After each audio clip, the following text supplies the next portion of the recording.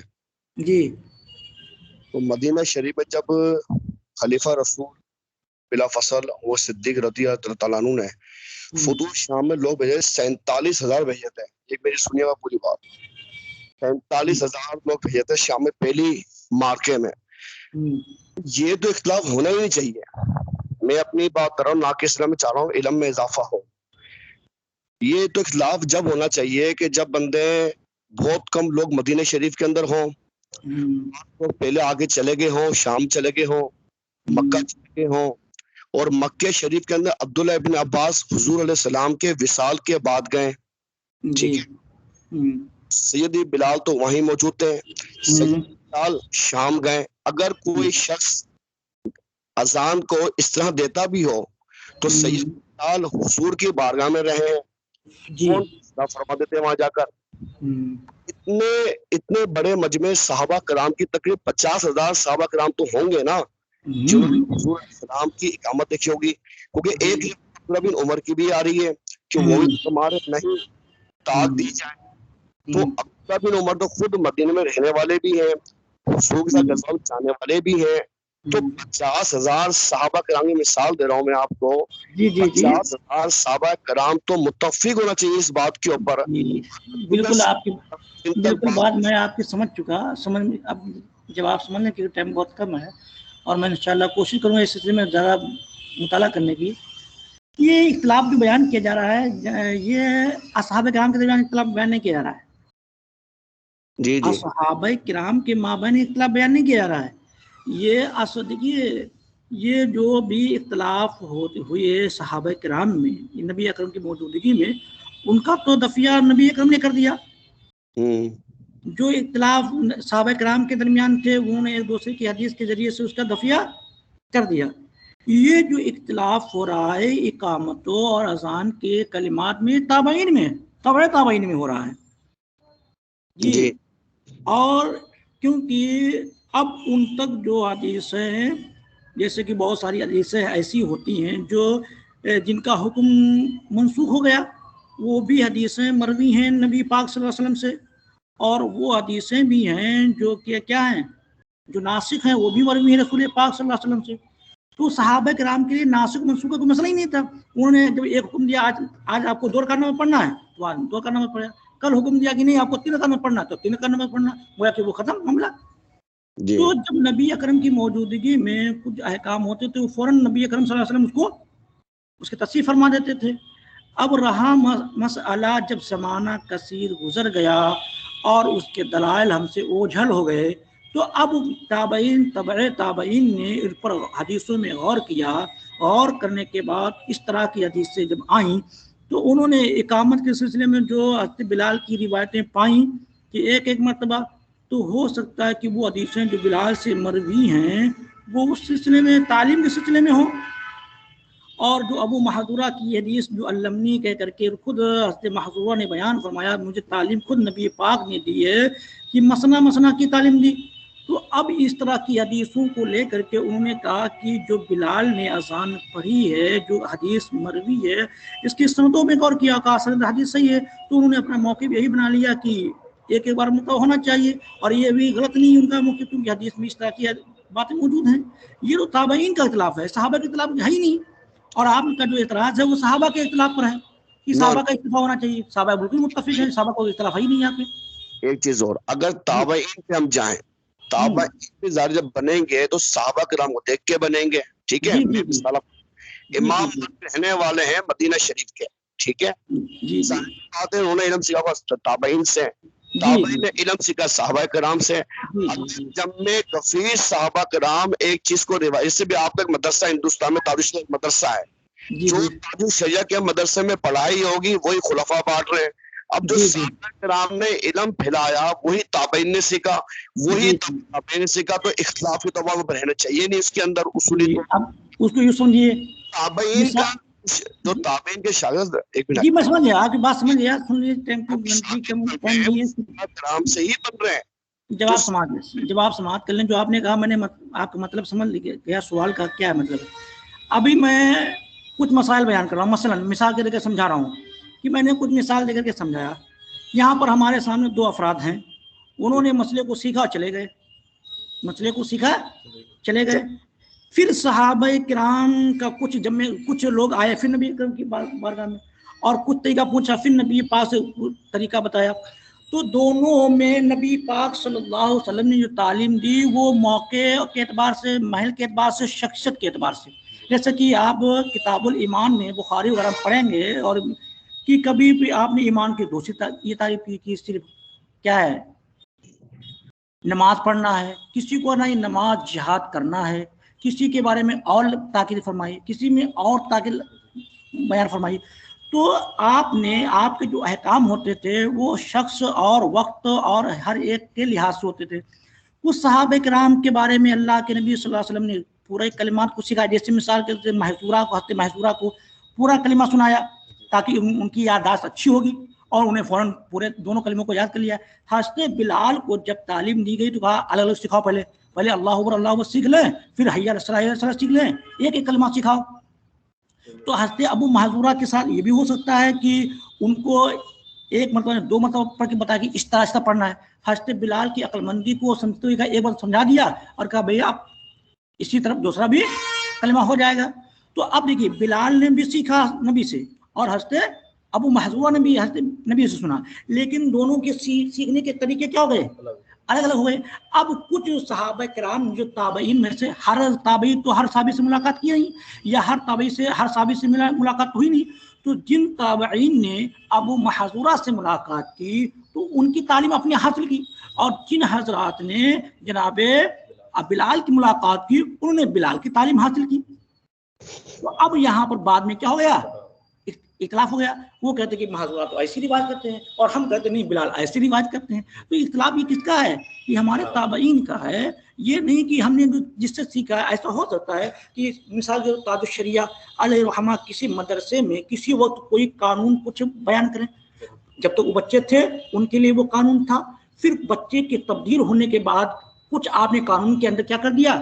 تبدیل لا دیا. تو یہ نہیں ہو سکتا پھر وہ بچے جو آئیں گے دوسرا قانون لے کر کے آئیں گے کہ ہمارے مدرسے میں یہ قانون تھا. تو آپ یہ نہیں کہہ سکتے پہلے تو یہ قانون تھا اب کیسے اختلاف کیسے ہو گیا؟ تو اس وقت وہ قانون تھا ان کے لیے اور جب دوسرے بچے آئے تو ان کے لیے قانون یہ تھا. تو اس طرح سے ہے، اختلاف کی وجہ یہ ہے. چلو حضور ٹائم بہت ہو گیا، اس پہ کل بات کریں گے انشاءاللہ. ٹھیک ہے، جزاک اللہ. السلام علیکم و رحمۃ اللہ وبرکاتہ. وعلیکم السلام. صحیح ہے کہ نہیں؟